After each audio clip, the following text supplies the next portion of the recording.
டெல்லியை முற்றுகையிடும் போராட்டத்தை விவசாயிகள் முன்னெடுத்துள்ள நிலையில் அவர்கள் தரப்பில் என்னென்ன கோரிக்கைகளை முன்வைக்கிறார்கள் என்று இப்போது பார்க்கலாம்.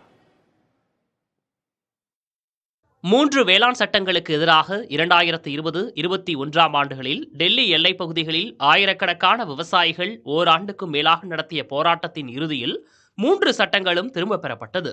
அந்த சமயத்தில் விவசாயிகள் மற்ற கோரிக்கைகளையும் முன்வைத்தனர்.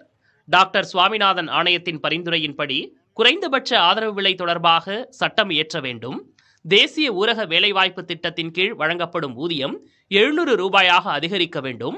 பழங்குடியின மக்களின் நிலத்தை நிறுவனங்கள் எடுத்துக்கொள்வதற்கு தடை விதிக்க வேண்டும். நீர், நிலம், காடு உள்ளிட்டவை மீதான உரிமைகள் உறுதி செய்யப்பட வேண்டும். மின்சார திருத்த மசோதா 2020 ரத்து செய்ய வேண்டும். நிலம் கையகப்படுத்துதல் மசோதா 2013 ஏற்கனவே அறிவிக்கப்பட்டிருக்கக்கூடிய இழப்பீட்டை விட 4 மடங்கு அதிகமாக விவசாயிகளுக்கு வழங்க வேண்டும். மிளகாய், மஞ்சள் மற்றும் இதர மசாலா பொருட்கள் வர்த்தகம் குறித்து தேசிய அளவில் தனி ஆணையம் அமைக்க வேண்டும். தரமற்ற விதைகள் மற்றும் பூச்சிக்கொல்லி மருந்துகள் தயாரிக்கும் நிறுவனங்களுக்கு அபராதம் விதிக்க வேண்டும். விதைகளின் தரத்தை உயர்த்த நடவடிக்கை எடுக்க வேண்டும்.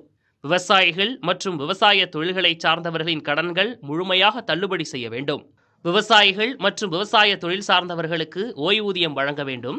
விவசாயிகளுக்கு லாபம் அல்லாத உலக வர்த்தக மற்றும் தடையற்ற வர்த்தகங்கள் மீது உடனடியாக தடை விதிக்க வேண்டும். டெல்லி போராட்டத்தில் உயிரிழந்த விவசாயிகள் குடும்பத்தினருக்கு இழப்பீடு மற்றும் அரசு வேலை வழங்க வேண்டும். லக்கிம்பூர் கேரி சம்பவத்தின் குற்றவாளிகள் தண்டிக்கப்பட வேண்டும். விவசாயிகளுக்கு நியாயம் கிடைக்க வழிவகை செய்ய வேண்டும்.